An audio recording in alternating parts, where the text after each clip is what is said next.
que Dios con mucho dolor nos presenta la historia de un ser maravilloso que Él creó, pero que cayó, se menospreció el amor de Dios y el plan de Dios y lamentablemente cayó en las redes del pecado y nadie puede salir de ahí, solamente por la sangre de Jesús, como vamos a ver. Así que por eso le he cambiado el nombre. Ahora, la lección la vamos a ver, la he dividido en dos partes. La primera parte es una introducción general al trimestre. Quiero colocar algunos puntos que sean de introducción general al trimestre. Y la segunda parte, voy a tocar algunos puntos de la lección de la semana, ¿ok? Entonces, primero, introducción general al trimestre y unos puntos de la semana. Es válido porque, o es valioso, considero importante porque estamos comenzando el trimestre y es bueno que tengamos una visión general del tema. Así que lo primero que vamos a comenzar es a leer los versículos. ¿Por qué esto es importante? Porque a veces hablamos de un tema y ni siquiera leemos el texto en la Biblia. Tenemos que leer el texto en la Biblia, ¿ok? Así que vamos a tomar un tiempito para leerlo. Dice así: vi volar por en medio del cielo a otro ángel que tenía el evangelio eterno para predicarlo a los moradores de la tierra, a toda nación, tribu, lengua y pueblo, diciendo a gran voz: temed a Dios y dadle gloria, porque la hora de su juicio ha llegado, y adorad a aquel que hizo el cielo y la tierra, el mar y las fuentes de las aguas. Otro ángel le siguió diciendo: ha caído Babilonia, la gran ciudad, porque ha hecho beber a todas las naciones del vino del furor de su fornicación. Y el tercer ángel lo siguió diciendo a gran voz: si alguno adora a la bestia y a su imagen, y recibe la marca en su frente o en su mano, él también beberá del vino de la ira de Dios, que ha sido vaciado puro en el cáliz de su ira, y será atormentado con fuego y azufre delante de los santos ángeles y del Cordero. Y el humo de su tormento sube por los siglos de los siglos, y no tienen reposo de día ni de noche los que adoran a la bestia y a su imagen, ni nadie que reciba la marca de su nombre. Aquí está la paciencia de los santos, los que guardan los mandamientos de Dios y la fe de Jesús. Ya hemos leído los tres mensajes angélicos. Como dije, es importante leer. Cuando vamos a estudiar un tema bíblico o a hablar sobre un tema bíblico, leer los versículos. A veces comenzamos a hablar y no leemos los versículos siquiera. Ahora, aquí una pregunta. ¿Qué es lo que ocurre después de que se predican estos tres mensajes de los ángeles? ¿Qué es lo que ocurre después? La segunda venida de Cristo, dice Justi, perdón. Ok, vamos a ver, según el mismo capítulo de Apocalipsis, ¿qué es lo que viene? Vamos a ver qué es lo que viene. Aquí aparece lo que viene en el mismo capítulo de Apocalipsis. Y es... ¿Qué pasó? Ok. La cosecha de la tierra. Es la cosecha de la tierra lo que viene. Si leemos a partir del versículo 14, el mensaje va hasta el 12, viene el versículo 13, que hay un paréntesis ahí, y a partir del capítulo 14 que viene, la descripción de la cosecha, la tierra es segada, la sigue la vendimia, ¿verdad? Así que lo que la Biblia nos está diciendo es que estos tres mensajes angélicos son los que maduran el grano para la cosecha. Tanto los salvos como los que no son salvos. O sea, es un mensaje fundamental porque es el que madura la semilla para la cosecha que viene. ¿Ok? ¿Estamos claros en esto? Lo que también nos indica que es ¿qué? El último mensaje de Dios para el mundo. Es el último. Eso no es así. ¿Hay alguno después? No, este mensaje madura la cosecha. Viene Jesús, como dijo Justi. Por lo tanto, es el último mensaje de misericordia de Dios al mundo. Dios está preocupado porque hay un mundo que está a punto de perecer y deben conocer este mensaje.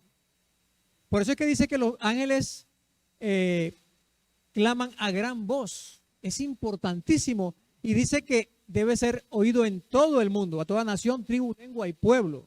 ¿Ok? Ahora, aquí surge una pregunta fundamental. Y es la siguiente. ¿Quiénes son estos tres ángeles? A ver, ¿quiénes son estos tres ángeles? ¿Qué dicen ustedes?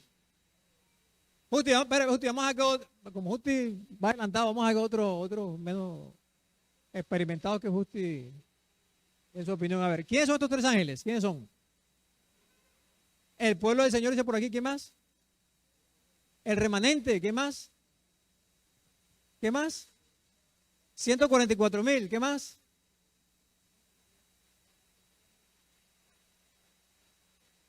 Quedaron después 144 dando un mensaje especial. Muy bien, hermano. Sí.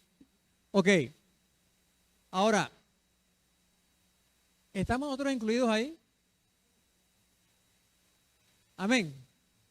Bueno, yo voy a decirles que posiblemente. Y les voy a decir por qué. Vamos a ver por qué. Ok. Realmente, voy a leer primero un comentario de un comentario bíblico. Dice, ángelos, que es el término griego que se aplica para ángel ahí, se traduce ángel, se aplica a seres humanos en estos capítulos, en estos versículos que aparecen ahí, Mateo 11:10, Marcos 1:2, Lucas 7:24, Lucas 7:27, Lucas 9:52. Ángeles se aplica. Otro comentario dice, la representación de un ángel predicando el evangelio es parte del simbolismo de la profecía, es un símbolo. ¿Los tres ángeles son qué? Son un símbolo. No es que hay tres ángeles volando en el cielo ni que van a hacerlo a predicar el evangelio. Son un símbolo. Y este comentario, este es el nuevo comentario bíblico siglo XXI, dice, el término ángel significa mensajero y los mensajeros son de carne y hueso. O sea que son seres humanos, el pueblo de Dios, el remanente, 144,000, lo que ustedes dijeron todo, lo que hermano dijo también. Pero hay un punto aquí. Este es otro comentario que dice, estos ángeles representan a los que reciben la verdad y presentan el evangelio al mundo con poder. O sea, ¿son todos los que nos llamamos cristianos? ¿Son todos los que llamamos cristianos? ¿Qué dice ahí? Los que reciben la verdad. Ok. Entonces vi una pregunta aquí de aplicación a nuestra vida y es, ¿qué debemos hacer nosotros? ¿Qué debo hacer yo? Ahí dice, ¿qué debo hacer? ¿Sí? ¿Qué debo hacer yo para que esos ángeles me representen a mí? Hazte tú la pregunta, hágase usted la pregunta, ¿qué debo hacer yo para que realmente esos ángeles me representen a mí? ¿Por qué? Porque nosotros podemos tener una falsa idea, una falsa ilusión. Ah, no, yo soy. Y no es así. Ahí dice, los que reciben la verdad y la presentan al mundo con poder. Por ende, ¿qué debo hacer yo para que esos ángeles realmente me representen a mí? A ver, ¿quién dice? ¿Qué dice? Predicar el evangelio. ¿Qué dijo Nasiris? Hacer la voluntad de Dios. ¿Qué más? Perdón. Ser lleno del Espíritu Santo. Todo eso es cierto, pero aquí el texto el texto bíblico y los comentarios, exacto, son específicos. Es específico porque los ángeles están predicando el evangelio eterno. Si yo no entiendo ese evangelio, no lo recibo y no lo predico, pues obviamente no soy parte de esos tres ángeles. Estoy en otro grupo de los que escuchan y que posiblemente puede recibir el mensaje o puede rechazarlo. Ok, lo que quiero decir con esto es que esto es algo demasiado importante. Por eso, gracias a Dios que los directivos de escuela sabática tuvieron a bien hacer esta introducción general, porque la idea es no que comencemos a interesarnos en el tema a medida que se desarrolla, sino que desde el principio sepamos que es importante para que nos dispongamos a estudiarlo de la mejor manera posible. Por ejemplo, en la lección, el tema del juicio aparece en la lección 5, por ahí. Y otros temas aparecen más adelante. Entonces, ¿qué pasa? Que si no vamos con una perspectiva anticipada de la importancia que tiene, vamos a ir rezagados. Pero estamos sabiendo aquí que si queremos ser parte o queremos ser representados por esos ángeles, ¿qué debemos hacer? Recibir la verdad, el evangelio eterno, y presentarlo al mundo con poder. No presentarlo de cualquier manera, porque los ángeles que dicen claman a gran voz. Así que no de cualquier manera, ¿ok? Ok. Ahora, vamos a ver un detalle interesante sobre estos tres mensajes. Y es que ocurren de manera que progresiva, secuencial. Aunque la palabra ahí dice, ustedes se dan cuenta, el segundo ángel dice, otro ángel le siguió y el tercer ángel lo siguió. Dice que vienen, uno primero y viene otro después. Aunque después continúan juntos la proclamación, pero hay un orden. ¿Por qué es importante que haya este orden? ¿Por qué? Esa es una razón. Según el texto que vemos ahí, según los mensajes, ¿por qué será importante? Porque hay un mensaje que es primero. ¿Y cuál es? El del Evangelio eterno. Si nosotros comenzamos a predicar sobre la caída de Babilonia, sobre la bestia, su imagen, la marca y todo eso, y no hemos entendido el Evangelio eterno, o lo hemos entendido mal, o no lo predicamos, estamos haciendo mal, porque Dios puso un orden. Y es que el Evangelio eterno es primero porque es lo más importante, o hay algo más importante que el Evangelio de Dios, que el Evangelio de Jesucristo. ¿Hay algo más importante que eso? No lo hay. Entonces, hay un orden, eso se aplica al evangelismo de la iglesia en conjunto, como a nuestro trabajo también con las personas. ¿De qué le voy a hablar yo a la gente primero? De la bestia, de su imagen. Hay gente que, existen algunas personas que saben más el itinerario del cuerno pequeño que de Jesucristo en el santuario celestial. Se saben cada día, no, mañana va a estar en tal lugar, en tal parte, hizo esto, dijo aquello, pero ¿qué está haciendo Jesús? Entonces, el evangelio eterno es el primer mensaje. Pero hay un punto interesante aquí y es que tenemos que entenderlo bien. ¿Qué es el evangelio eterno? Por ejemplo, bueno, este es el punto que viene a continuación. Aquí está. Este primer mensaje es fundamental y nos impone unos desafíos como iglesia y como individuos, necesariamente. Porque hay varias preguntas, puede haber más que esa, pero yo puse algunas aquí. Como el primero, por ejemplo, es, ¿qué es el evangelio eterno? ¿Por qué se le llama evangelio eterno? Mi concepto es que si dice evangelio eterno ahí quiere decir que hay algo más fundamental que el evangelio que generalmente se predica comúnmente. Es algo más profundo, no solo porque sea eterno, sino lo que implica. ¿Lo entendemos bien? ¿Lo entiendo yo bien? Esa es la pregunta principal que tengo que hacer mío, porque si yo, ya te doy la palabra mañana. Ah, hermano, ya me dio la palabra y no le di la palabra, ya le di la palabra. Si yo no entiendo ese evangelio, ¿cómo yo lo voy a poder predicar? ¿Cómo yo voy a poder vivirlo? ¿Cómo va a poder Dios usarme a mí? Bueno, quiero decir que en este punto no vamos a entrar en detalle sobre eso. Estoy colocando solamente como una introducción, ¿verdad? La lección tiene una o dos lecciones sobre ese tema del evangelio eterno, donde se podrá profundizar. Pero quiero aprovechar para decir que desde ya podemos comenzar a explorar. La idea no es esperar que la lección llegue o quedarnos solo con la lección dice, sino que comencemos a profundizar desde ahora, a indagar y sobre todo, lo más importante, a orar para que Dios nos ilumine. Hay otra pregunta, la segunda, que dice, ¿en qué consiste el juicio de Dios? Esta es un poquito más reveladora. Porque cuando hablamos del evangelio, nosotros, vamos a decir en términos generales, se ha vuelto reduccionista el concepto de evangelio, ¿verdad? Creer en Jesús, sí, es cierto, es suficiente creer en Jesús para ser salvo. Pero ese evangelio eterno tiene muchos componentes, o entenderlo en su correcta relación con otras cosas. Lo primero. Lo segundo, por eso dije revelador, porque la pregunta es ¿en qué consiste el juicio de Dios? Si yo preguntara aquí en estos momentos, voy a preguntarlo, pero nadie debe responder, solamente en su mente. ¿Cuántos de ustedes pueden explicar el juicio? ¿Cuántos pueden explicar a una persona el juicio usando solamente la Biblia con un fundamento suficientemente sólido? ¿Cuántos podrían hacerlo? Por eso dije, una pregunta más reveladora, porque es probable que no seamos la mayoría. ¿Me hago entender? Por eso es que hay un desafío aquí. Tercera pregunta, ¿cómo se relacionan estos con la justificación por la fe? Aunque no voy a entrar en detalle en estos momentos, el mensaje o los mensajes de los tres ángeles son el mensaje de la justificación por la fe. Y saben ustedes, esto es lo más importante de todo, realmente. Esto es lo que es el evangelio eterno. Porque la justificación por la fe es lo que salva a las personas. ¿Y cómo yo puedo sacar del mensaje del juicio el mensaje de la justificación por la fe? ¿De qué manera es? Porque si no entendemos esto bien, solamente hablamos del aspecto intelectual del juicio, de la fecha, de la profecía, pero dejamos por fuera la justificación por la fe. Y es lo más importante, la justificación por la fe en Jesucristo. Amén. Entonces hay un desafío muy grande aquí, porque nuestro discurso tiene que cambiar.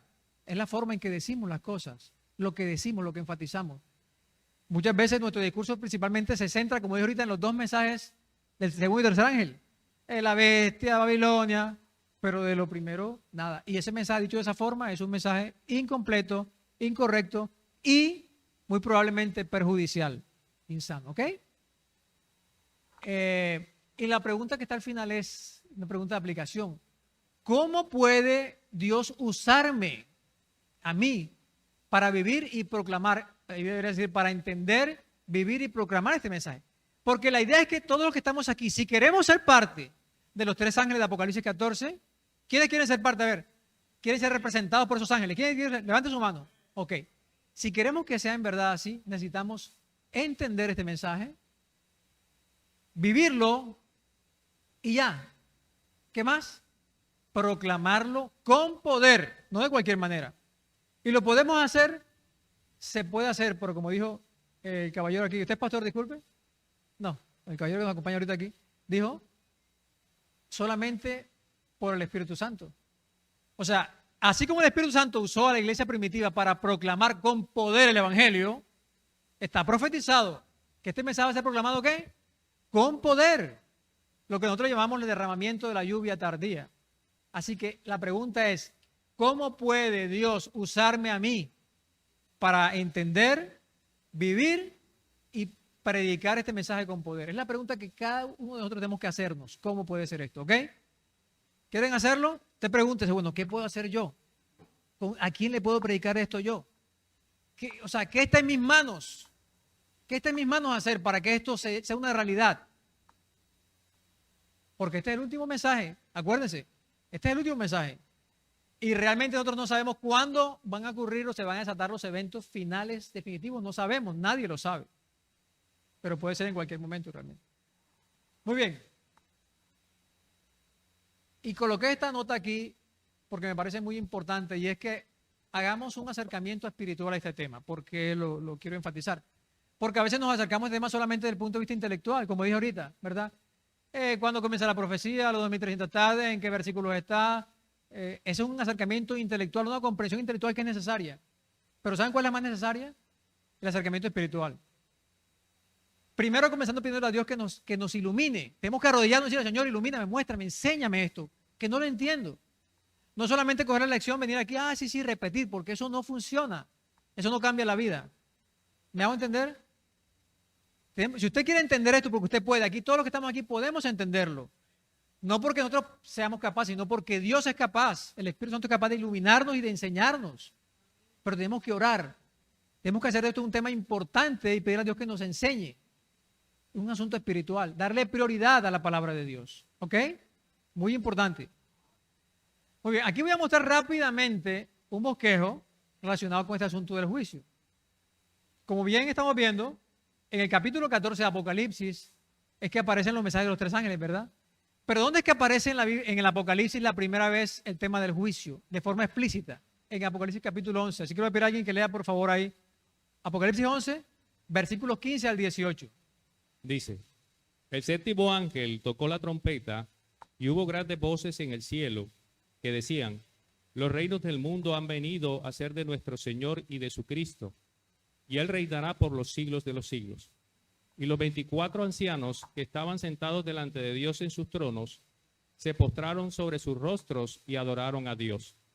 Y diciendo, te damos gracias, Señor Dios Todopoderoso, el que eres y el que eras y el que has de venir, porque has tomado tu gran poder y has reinado. Y se airaron las naciones, y tu ira ha venido, y el tiempo de juzgar a los muertos y de dar el galardón a tus siervos los profetas, a los santos y a los que temen tu nombre, a los pequeños y a los grandes, y de destruir a los que destruyen la tierra. Sí, el otro. Y el templo de Dios fue abierto en el cielo, y el arca de su pacto se veía en el templo, y hubo relámpagos, voces, truenos, un terremoto y grande granizo. ¿Lo escucharon o lo leyeron? Y el tiempo de juzgar a los muertos y de dar el galardón a tus siervos los profetas, a los santos y a los que temen tu nombre. Entonces ahí se habla del juicio y dice que comienza con los muertos, ¿verdad? El tiempo de juzgar a los muertos. Y después en el último versículo, como dice, y el templo de Dios fue abierto en el cielo y el arca de su pacto se veía en el templo. Así que este versículo nos está indicando el momento preciso en que Jesucristo pasó del lugar santo al lugar santísimo. Del altar de incienso de oro de incienso, hasta el arca del pacto de Dios. Ese es el momento en que, ¿se dan cuenta? ¿Sí captaron esa idea? ¿Sí quedó claro? Ahora noten que está asociado ¿a qué? A la 7ª trompeta. ¿Ok? O sea, el mensaje del juicio asociado a la séptima trompeta, es lo que dice ahí. El ángel toca la trompeta, la séptima trompeta, y lo que dice es eso que dice ahí. Ahora, antes de eso, ya hay una vislumbre del juicio. Hay una vislumbre en el capítulo 10, alguien que lea el versículo 7. Apocalipsis 10:7. Apocalipsis 17 dice, sino que en los días de la voz del séptimo ángel, cuando él comience a tocar la trompeta, el misterio de Dios se consumará como él lo anunció a sus siervos los profetas. Amén. Escuchen bien. ¿Qué conexión tiene ese versículo con el que leímos ahorita? ¿Qué conexión tiene? ¿Ah? Es la séptima trompeta. Dice, cuando el ángel comienza a tocar la séptima trompeta, y en el capítulo 11 el ángel toca la séptima trompeta. Lo interesante en este versículo dice algo, dice, cuando él comienza a tocar la trompeta, ¿qué? ¿Qué ocurrirá?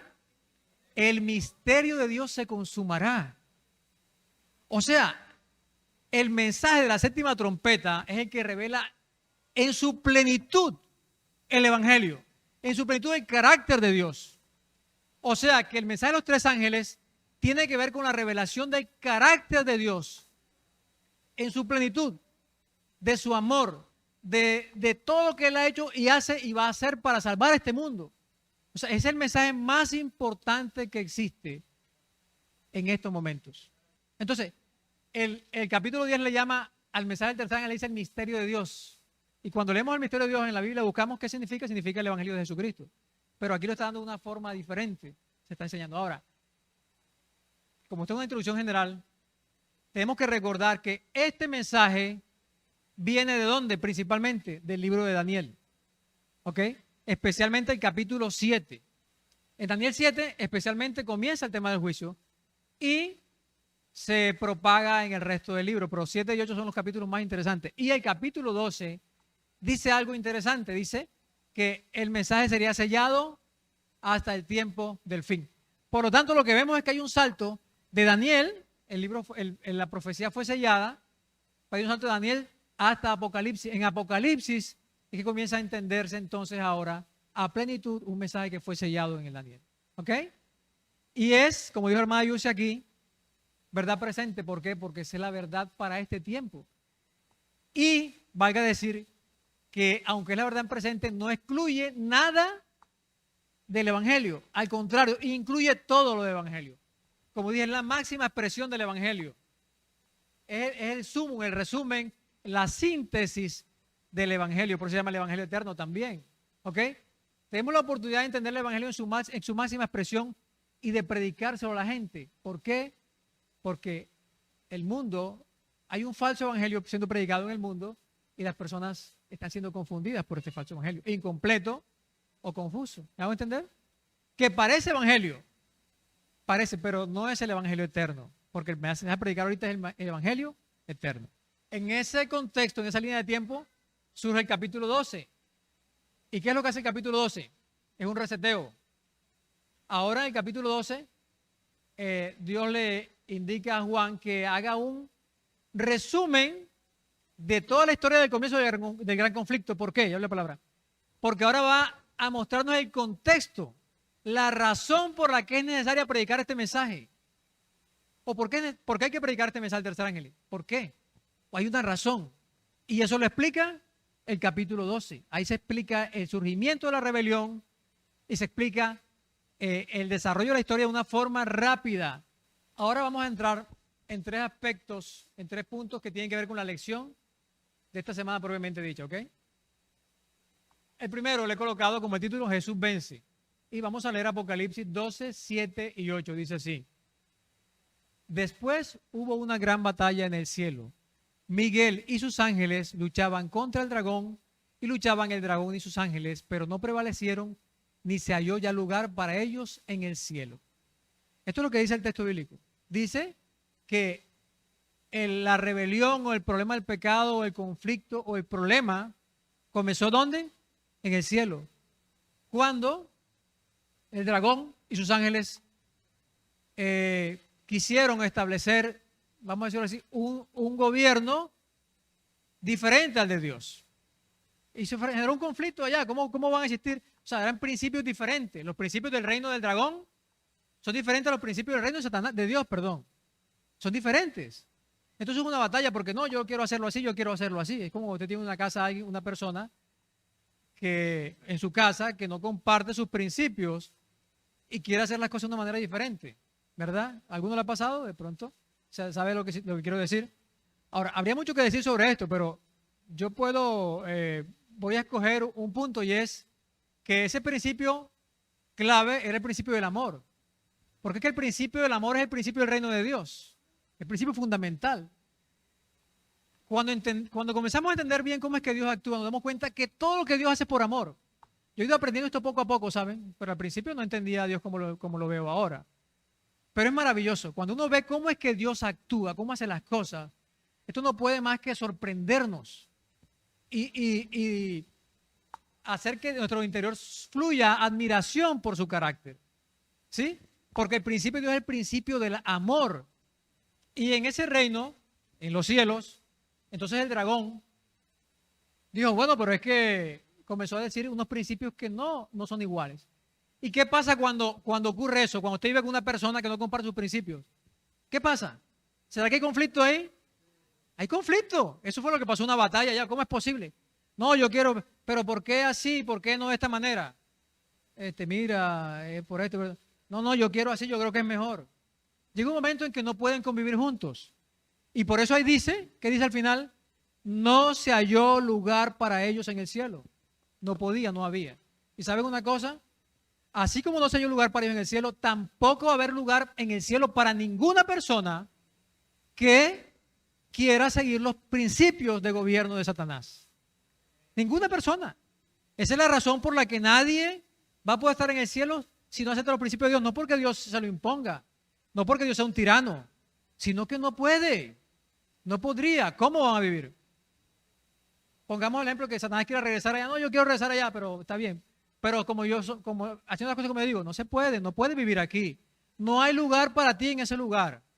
No puedes. Y él tuvo la oportunidad de que Dios transformara eso, pero no permitió que lo hiciera.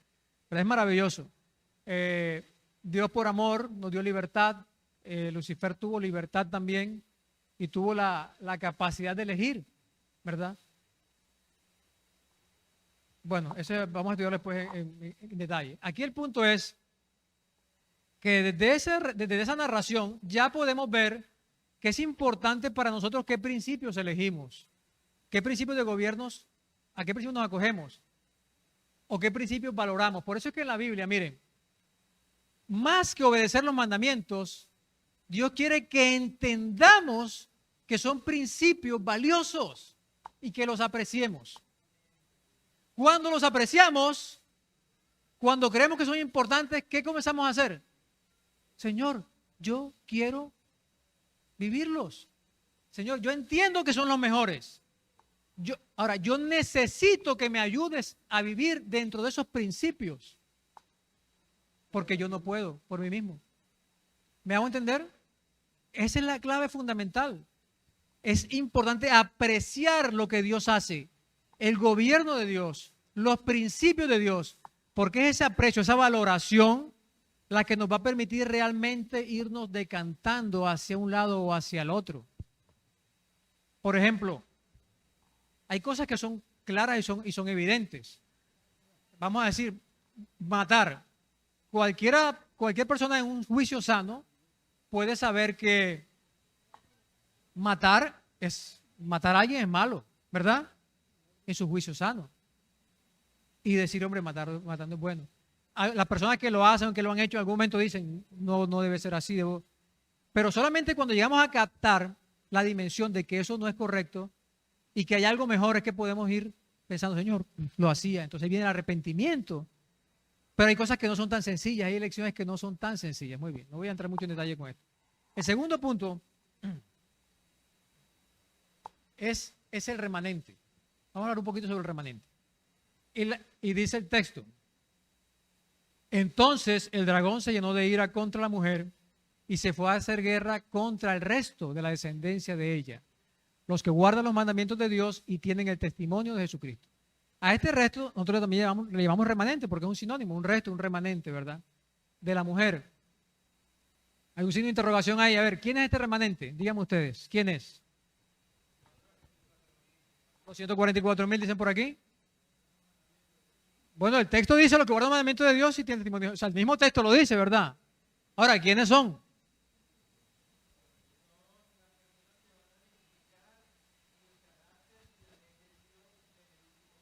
Ok, muy bien, gracias, Cristian. ¿Quién más tiene otra opinión? ¿Quiénes son? ¿Quiénes son? Me parece extraño porque aquí la mayoría, generalmente yo he escuchado, no es la iglesia adventista, somos nosotros. No he escuchado a ninguno que ha dicho eso. ¿Alguien cree eso? Gracias, Jesús.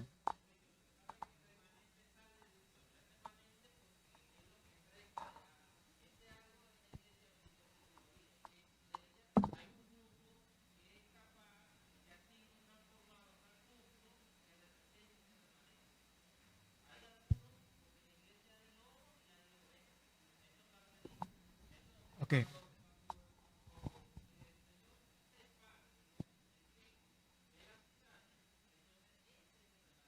Ok, gracias, Dani. Mañe, forma elemental podemos entender que de esa iglesia pura del desierto que surgió, llegó un momento en que surge, se desprende un grupo remanente. Si entendemos esto como iglesias y la iglesia que programan el mensaje hasta ahora, nosotros entendemos que la iglesia adventista como iglesia es un remanente de esa iglesia. Pero Dani también dijo, dentro de esa iglesia remanente hay un remanente individual. ¿Okay?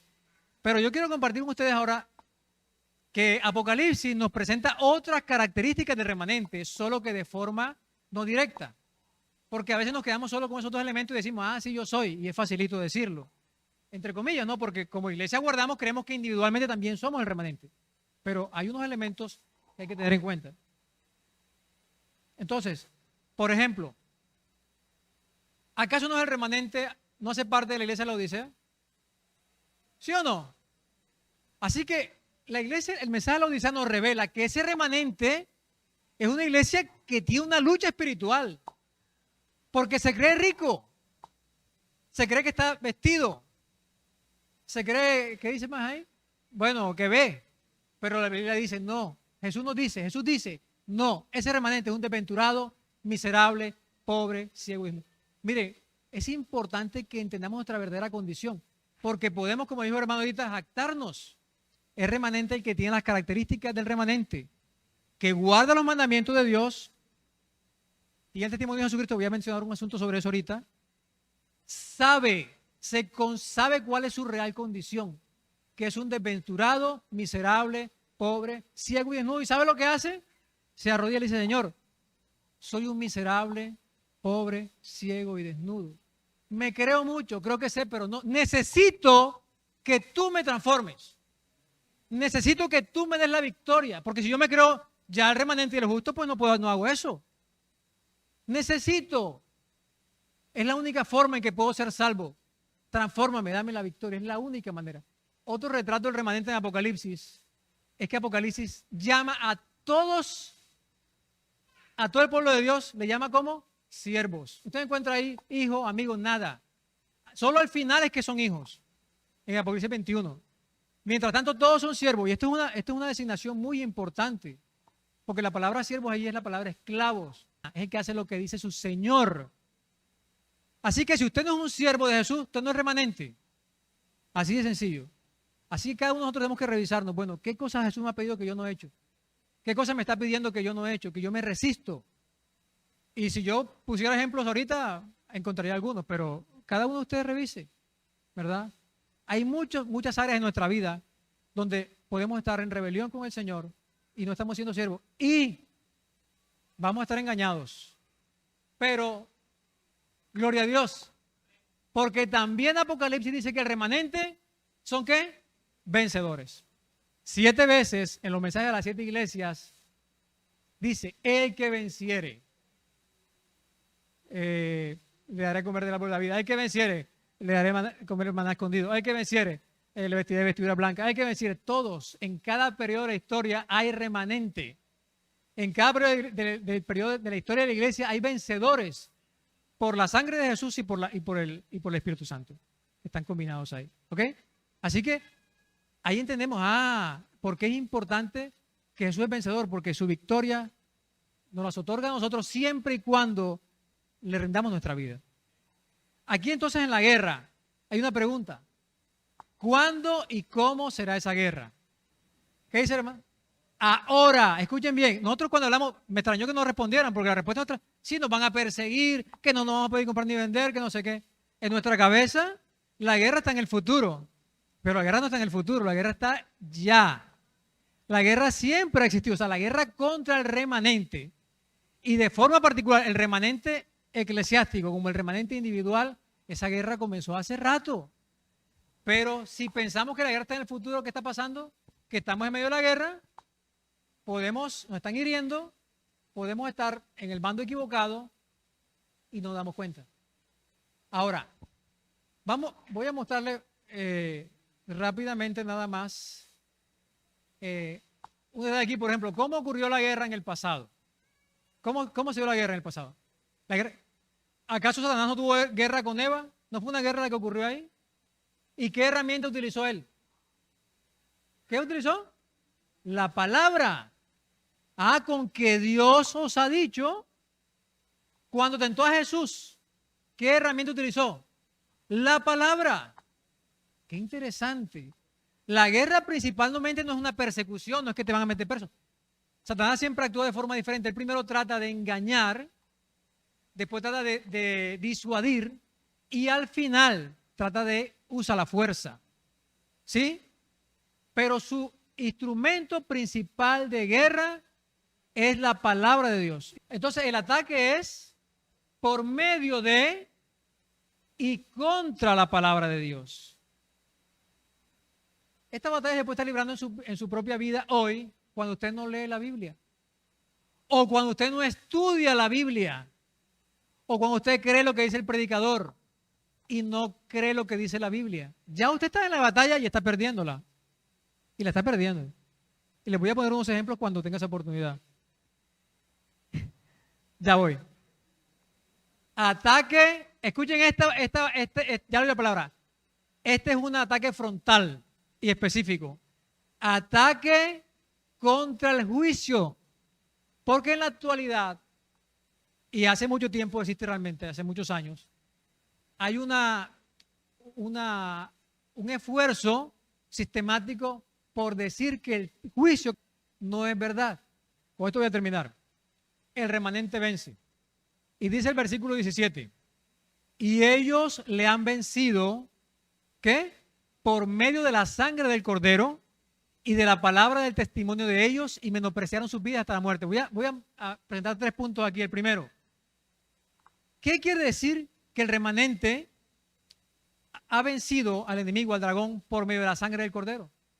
¿Qué es eso? ¿Cómo lo vence por medio de la sangre del Cordero? ¿Qué? Toma la sangre, no la puede tomar. ¿Cómo es que la vence? ¿Qué quiere decir eso? Porque leemos eso y, sí, lo venció por medio de la sangre del Cordero, pero ¿qué? ¿Qué es eso?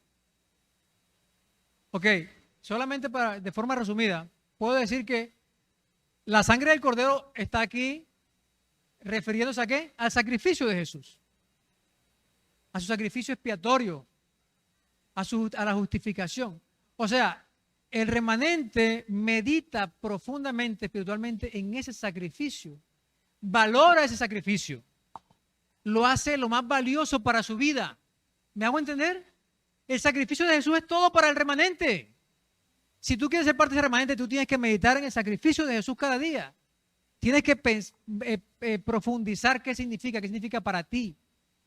Porque solo así puedes valorarlo. Si no, Jesús sí, Jesús salva. Todo el mundo dice lo mismo. No es como ese remanente, ese sacrificio, esa meditación, esa valoración del sacrificio de Jesús le da al remanente la capacidad de vencer. Pero también dice la palabra del testimonio. Esta es una expresión un poquito rara. Y la versión que encontré que de pronto más puede ayudarnos a entender la nueva versión internacional dice así: ellos la han vencido por medio de la sangre del Cordero y por el mensaje del cual dieron testimonio. Si cambiamos mensaje por palabra, ahí podría decir, y por la palabra de la que dieron testimonio. O sea, la palabra de Dios es fundamental en la vida del remanente. Su testimonio, su predicación, su enseñanza, su vida está fundamentada en la palabra, que lo que decíamos, si la palabra no es el fundamento de la vida, usted no es remanente. Y por último, dice aquí, en el texto de arriba dice, menospreciaron sus vidas. Pero en el texto griego dice, no amaron sus vidas. No amaron sus vidas. Así que el remanente tiene aquí, para vencer, vence de tres maneras. La sangre, la palabra del testimonio, y porque ¿qué? No aman su vida. O sea, no amaron su vida más que a Dios, ni más que el mensaje de Dios. ¿Usted ama su vida más que Dios? ¿Su vida es lo más importante? Aquí hay dos versículos que quiero que leamos para terminar. Alguien que lea, por favor, 1 Corintios 15:31 y Gálatas 2:20. Porque aquí nos explica lo que significa no amaron sus vidas.